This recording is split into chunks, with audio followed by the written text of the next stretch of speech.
My delusional stepdad ruins my $900 prom dress out of spite. Now we're taking him to court for the damage, and the drama unfolds. My delusional stepdad deliberately destroyed my $900 prom dress because I refused to give his golden child son money for his prom outfit. He got what was coming to him. I've never posted here before, but I really need advice because I'm so upset and have no idea what to do. I'm only 17 and not sure if there's any legal action I can take.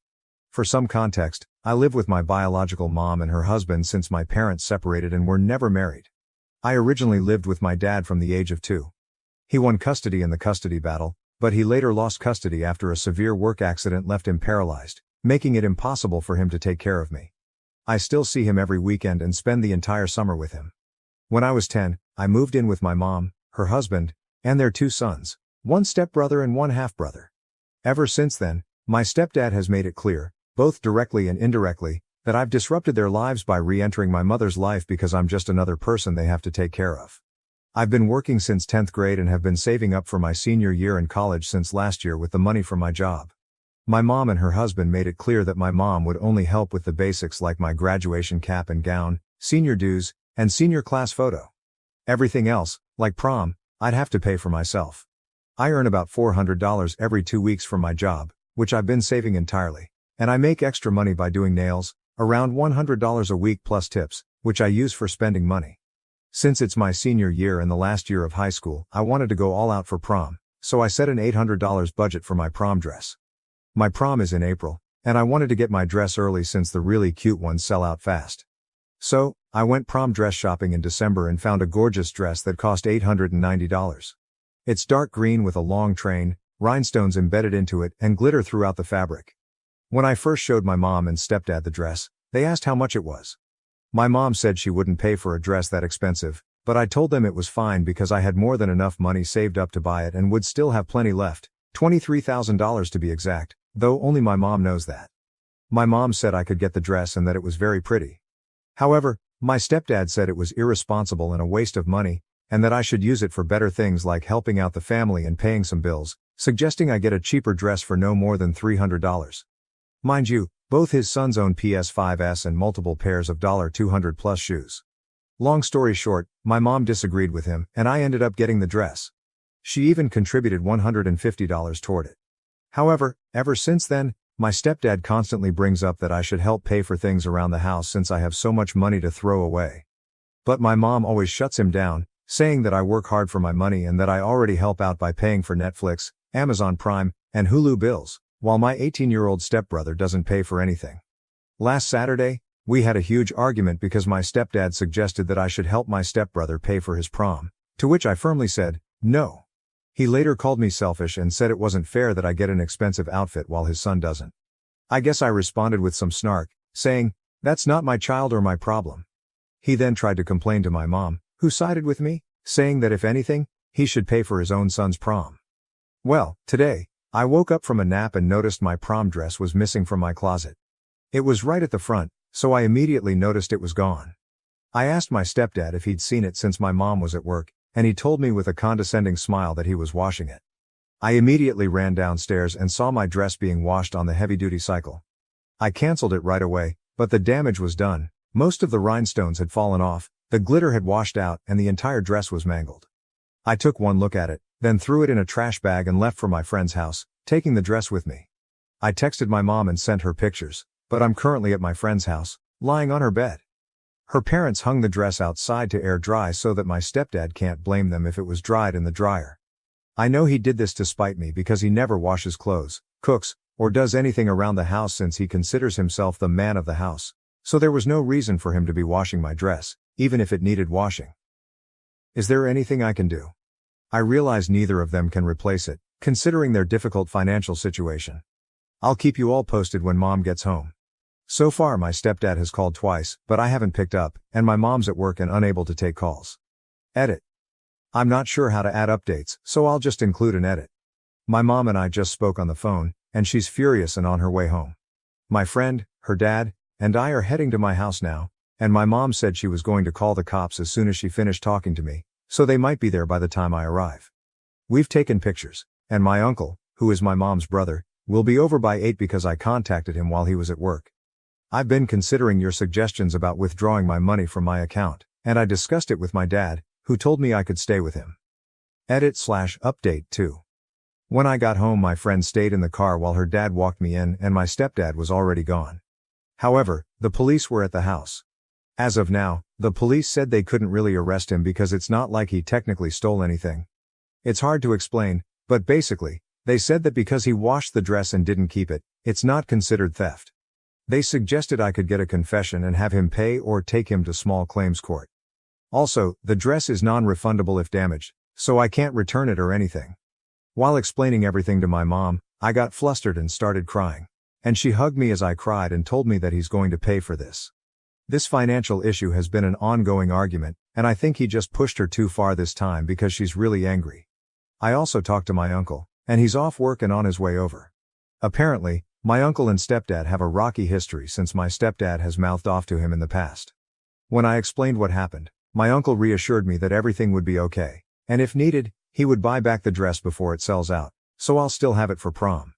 He does expect my stepdad to pay me back one way or another, so it looks like I'll probably end up with my dress for free. Maybe that's a small victory. I'll likely update more later tonight, but things seem to be heading in the right direction. Edit.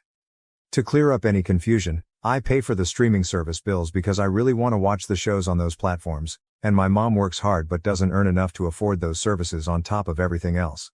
So I offered to pay for them so we could have them. She's not the kind of mother who would pick her husband over me, and she always defends me. My stepdad has never pulled a stunt like this before. He just tries to convince her to control my money and savings, but she's never touched my savings. I feel like that's why they always clash, because he has this mindset that, we have all these financial troubles, and your daughter could solve them with her savings, and you have access to them. My uncle came over, and he and my mom had a bit of an argument because he blamed her for enabling my stepdad's behavior by not leaving him, which he thinks is why my stepdad felt comfortable doing what he did.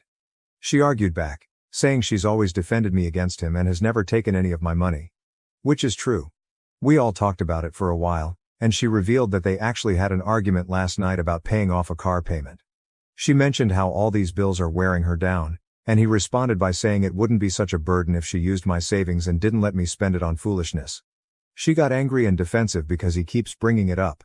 He also pointed out that the $900 I spent on my dress could have covered the car payment for the next 2 months. By the way, he only knows about my savings because he knows how much I get paid and that I've been saving all of it, so we think that's what triggered him to throw my dress in the washer. My mom and stepdad have been texting back and forth, and he admitted that he washed the dress to teach me a lesson about not spending so much money on something that can be ruined so easily. But he deliberately set the washer to heavy duty, so it's clear he intended to destroy it. My uncle has offered to replace the dress, so I don't need to worry about not having my special dress. We called the boutique and explained everything, and they said they could order another dress, though it won't arrive until February 23rd, which is fine. My mom sent my stepdad a long, threatening message basically calling him out. She's really heated right now, so I'm going to try to ask for a screenshot later. She and my dad also talked and decided it would be best if I got my own bank account so that my stepdad can't use the excuse that she has access to my account, which is also great. My mom and I had a discussion about what's going to happen next, and she said she's not sure yet because it's all a bit overwhelming for her. She's seriously considering leaving him, but I guess she doesn't want to talk about that just yet. My stepdad is currently staying at a friend's house. I'll keep updating, and I might have another one tomorrow. My friend's parents are going to keep the dress at their house, and I'll pick it up tomorrow to have as proof. My uncle has wired me $1,000 for my prom dress, and I'm planning to use the money to replace the dress and buy new shoes. He's quite well off, which is one of the reasons I reached out to him in the first place. I'm going to call the boutique and see if they can reorder the dress, and I'll just pick it up sometime in February. However, we still want my stepdad to pay in some way, and we're working on that. My uncle has also called my other uncles and aunts, with my permission, to vent about the situation, so now most of my mom's side of the family, who all live in Georgia, are aware of what happened. I woke up to a flood of texts expressing sympathy and even some offers of money for prom, which have added up to about $300. So that's a positive outcome. My mom also contacted my step-in-laws, who then spread the news, complete with pictures, and I guess most of them are shocked, except for his mother, who is still buying his excuse that it's just a dress and it was an accident, despite the evidence. I also got a call from my stepdad's sister, who expressed sympathy, and through our conversations, I learned that my stepdad has been asking a lot of his family for financial help because, for some reason, He's bought so many things on credit that he can't keep up with the payments. My mom called my stepdad for answers, which we recorded, and he's basically trying to blame her, saying that if she hadn't pissed him off last night, he wouldn't have done it. He claimed he was trying to teach me a lesson about being responsible with money and that he had planned to lecture me afterward. My mom has now broken up with him because he blamed her for caring more about me than him, which is bizarre. This led to an argument where my mom said, "You think I care about her more than you? Well, you're about to see just how much I do." Their relationship had already been rocky because he can't manage money, and this was the final straw for her. So a lot has happened. First off, we've placed an order for my dress and it's being shipped now. It should arrive at the boutique by February 23rd, so that's sorted. My stepdad and mom are officially broken up, but my mom isn't sure yet if she'll proceed with the divorce because everything is still so fresh, and lawyers are expensive, and she can't afford it right now. They also have a prenup, so they don't share any assets, and the house is my mom's. It was her dad's house that she inherited. She had a different dad from her siblings, who all share the same father. My stepdad came back with his brother after a while and tried to make up for everything by buying me a new dress from Macy's that's similar in color and length to the original, but it's very tacky and ugly and looks nothing like the dress I originally had. He then tried to apologize, saying it wasn't his intention to ruin the dress and that he was just going to wash it to make a point, like, "See, this is why you don't buy things like this." And then he would have bought me another dress. But that explanation makes no sense at all. My uncle also came back to the house after I texted him that my stepdad had returned. My uncle was at the store when he got my message, and when he arrived, they got into a huge argument. My uncle demanded to know why my stepdad destroyed the dress, but my stepdad said he wasn't going to let anyone walk into his house and start making demands. My uncle called him a name, and my stepdad told him to say it again. So he did, and they ended up fighting. My stepdad lost the fight and then threatened to call the cops, but we reminded him that he swung first. After that, he went on a rant, cussed us out, and left, taking the dress with him. We're actually planning to follow your advice and take him to small claims court, considering the evidence and the damage. Hopefully, we'll come out on top. Right now, my stepdad is staying at his parents' house. For those curious about my brothers, here's an update. My 15-year-old half-brother was at his girlfriend's house since Friday, so he missed all the drama, but he reached out to me today. I love him so much. My 18-year-old stepbrother, on the other hand, has basically taken his dad's side, so there's not much more to say about that. Also, for those who suggested changing the streaming passwords, I've done that, and my mom and I are going to set up a new bank account for me later today. Thanks so much for all the support. I'll keep you updated as we make plans and hopefully get a favorable verdict. Now to the next story, Story 2. My wife overreacts to our daughter's minor injuries, causing strain in our parenting and increasing tension within the family. My 28F wife, 26F Sophia takes every scratch our daughters, 7 and 5, get extremely seriously. Every bruise, every scraped knee, every cut is an emergency to her. And because they're emergencies to her, they become emergencies to the girls. Not only does this mean it's hard to tell when an injury is actually dangerous, did she twist her ankle, or break it? Is her arm bruised, or fractured? But the kids are responding badly to any hurt they feel now. At the mere sight of blood, the 7 starts wailing like she's been stabbed.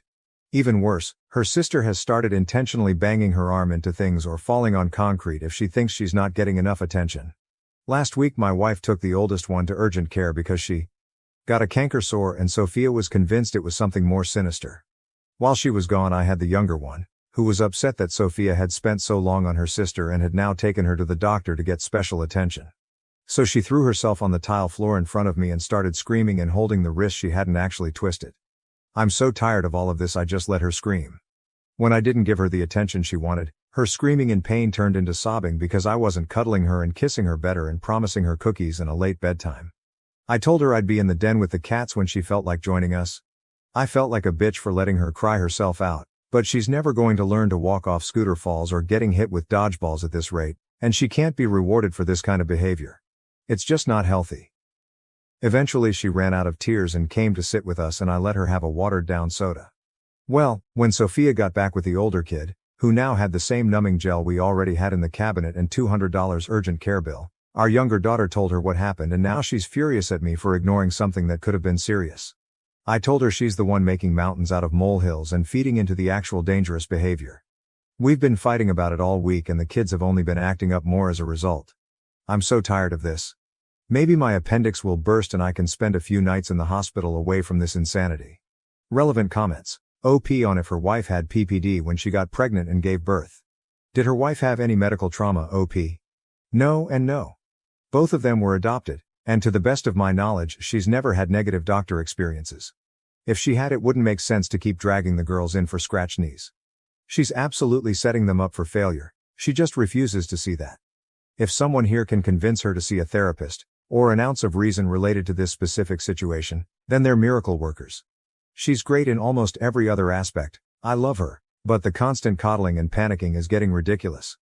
Did OP and her wife have infertility problems? OP, no, as far as I know both of us were perfectly healthy reproductively speaking. All pregnancy is dangerous and IVFs usually result in multiples, increasing the risks or forcing termination of it doesn't take right. And they're ridiculously expensive. A lot of places aren't exactly trustworthy when it comes to ensuring the health of sperm donors, etc. There wasn't a chance in hell I was ever carrying children, so that was out. She never fought to carry them. When we decided we wanted kids and we were in a place that it was feasible, we looking for agencies and found our girls. OP on the relationship her wife has with their daughters and if she's overprotective. OP, we've had long talks that always dissolve into arguments over the subject before. As I understand it, she really sees nothing wrong with what she's doing. She wants to make the girls feel like they'll be seen and taken care of, but she's going too far. She does spend time with them regularly. She has an office job and has them alone from 6 p.m. onwards on days when I work, Thursday, Friday, Saturday. And she doesn't work on weekends at all. But yes, the younger one has definitely learned that making it look like she's hurt herself, or actually hurting herself, however minor, is a surefire way of getting Madre's attention. Not sure I helped last week. I don't want her thinking mama doesn't care, but I just could not bring myself to reward her pretending to be hurt. That's an interesting idea, it might help the girls, although I don't see it changing Sophia's behavior much. Update. Wow, my first post got more popular than I was expecting. Not a full update, but a few people were curious, so I thought I'd throw this out there with some of this week's developments and some clarifications. This sub only allows 2 updates, so the next one, if I end up publishing it, probably won't be anytime soon. TLDR, my 28F wife, 26F, has been making our daughter's injuries worse by treating all of them like an emergency. This has led to the older one, 7, to genuinely believe that every injury could be fatal, and the younger one, 5, to realize that if she's hurt she gets special things like cookies, candy, extended bedtimes, movies, etc. And is the main source of conflict in our marriage. Clarifications. 1. This is not Munchausen by proxy. Y'all have got to lay off the Hulu docuseries and stop trying to diagnose strangers with serious and sinister medical issues based on one post written by their annoyed spouse. My wife does not hurt them. She is not poisoning them, or looking for drugs to feed them, or posting all over social media about how great she is and how lucky the girls are, etc., etc., etc., or trying to scam people out of money or a Habitat for Humanity house. Sophia is not worrying for the attention of it. She is trying to ensure that they don't feel ignored and neglected, to the point that she takes everything that they say seriously, but she's gone too far and it is now backfiring. The few people who pointed out that the younger's behavior of faking injuries or actually giving herself a bruise could develop into something more serious are correct, however, which is a concern that I also have. 2. Attention. The girls get attention. They get plenty of attention from both of us. They are not being neglected to the point that they need to injure themselves as a cry for help. For one thing, my older daughter doesn't do that. She is just genuinely convinced that bruises could be internal bleeding and any bump on the head could be a concussion. Which means that I'm going to have to give her the period talk pretty soon, or she's going to think she's dying if she starts early. For another thing, the younger one tends to only do it when she thinks her sister is getting something she wants, or we said no earlier in the day. They get attention, but they get special attention when they're sick or hurt. Someone in the comments last time, don't remember the name, suggested flipping it to discourage the younger girl's behavior, by essentially taking away fun things and forcing them to rest when they're sick or hurt. A few other people suggest pain charts of some variety, or first aid classes. Those might help with the older one and Sophia herself. That was probably the most viable advice I got, however well-meaning and true a lot of other stuff was. 3. Therapy right now is not an option. You can suggest it all you want, I can and have suggested all I want, but as of right now it will not be happening anytime soon. We had a bad very experience with a highly regarded adoption specialist therapist a few years ago that resulted in our older daughter having more issues with her adoption than she did when we started, issues that we've had to figure out how to manage on our own because the two therapists we tried after that only compounded and exacerbated those new issues. My daughter would have been better off if she'd never been to therapy in the first place. As a result, my wife has lost almost all of her faith in mental health professionals. Quite frankly, I lost the majority of mine as well. And while I've made mention of it to Sophia, my bigger focus is on getting her to just change this one behavior. 4. Was my wife traumatized as a child by being medically neglected? To the best of my knowledge, no. She doesn't have any long-term health issues, and she was never very involved in any physical and potentially dangerous sports when we were in school. Her family hasn't suffered from very many illnesses or accidents, even during COVID. So while I've driven myself to an emergency dentist before and broken my wrist without even knowing it, the only time she's ever been in a hospital was to pick her dad up from a colonoscopy. At least before she started taking our daughters in for benign bumps, bruises, and cuts. 5. No, my wife does not have anything postpartum. The actual update. After a couple of other comments brought up how my girls behave away from us, I decided to ask. My wife works a normal 9-5, while I work 3/12s from 6 p.m. to a.m. on Thursday, Friday, and Saturday.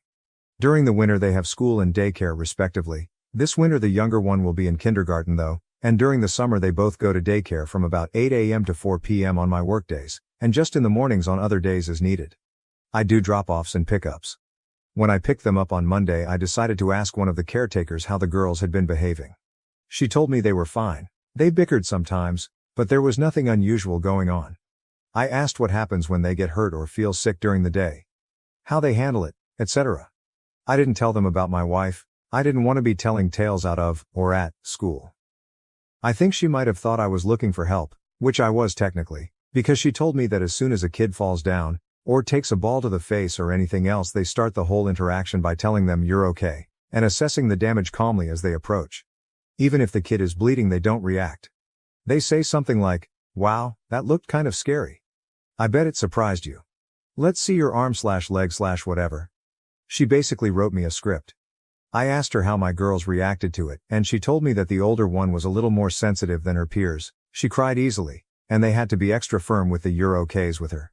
The younger one she saw a little less. She's in a different age bracket. She only just turned 5, so she's still technically in the pre-K group. But she'd never heard anything about her. I asked what exactly they do if a kid is bleeding or bruised. For bruises, they can sit with a little ice pack for 15 minutes before they need to come back to the ground, unless it's actually serious. And for cuts they get it washed and a band-aid. So nothing exciting as far as I could tell. The fact that we haven't been called into the school to pick up our totally terribly injured 5-year-old before tells me that she knows she won't get Madre's special treatment at the school, and since I will be the one picking her up if they think she's too sick or something, there's really no point in kicking up too much of a fuss unless she just wants to hold something cold for a few minutes. Neither of the girls have been hurt or sick this week. We stopped arguing, because I frankly do not have the energy to do so constantly. I'll look into the pain chart and first aid classes and bring up boring damage mitigation soon, once we've both had time to calm down. Additional information from OP, I'm going to put this here, since apparently it needs to be said. I am aware that saying it's okay or you're okay the way the daycare workers do is a good idea. This is what I have been trying to implement for a long time. Even if a child is genuinely hurt, adults need to remain calm to keep the child calm. If an adult is upset, then the already upset kid will become more upset. And if that kid isn't upset, then they will be when they see their parents freaking out. I am not looking for excitement. I genuinely have no idea how you read my post and got that impression. None. If I'm playing checkers, you've started a game of chess. I am trying to end the excitement. When I said nothing exciting in my post, it was not because I don't want to implement something boring, it's because I do. I very much want my kids being hurt to stop being exciting or rewarding. That is the entire point of everything here. Of a week of arguing, of every other argument before this one. There was no one working up my older daughter. The younger one wasn't getting rewarded. If anything, being hurt at daycare got her essentially a timeout with an ice pack, or rubbing alcohol and a pat on the back. That is a good thing. That is what I want. OP on communicating with her wife about their daughters on how to react if they got hurt. OP, I've talked with her a lot about it. It used to start when she was already working up because one of the girls was hurt or something, and I'd try to calm her down and help the girls calm down. She'd be so keyed up that it would turn into a fight fast. So after a while I stopped trying to interfere at the time, because us arguing while one girl and inevitably the other cried wasn't exactly helpful. After that I started waiting until after all of the excitement of the emergency had passed by to bring it up. Especially when the younger girl started intentionally falling or bumping into things. I'd try to tell her that making a huge deal out of every scrape was just making things worse and the girls needed to figure out how to self-regulate and tell if they were actually hurt or not. She would accuse me of being callous and tell me she wasn't going to make our daughters feel helpless, hurt and abandoned. And no matter how hard either of us tried is dissolved into another argument. Thank you for watching. If you haven't subscribed yet, please do so and hit the notification bell to stay updated with more shocking real-life stories happening around you.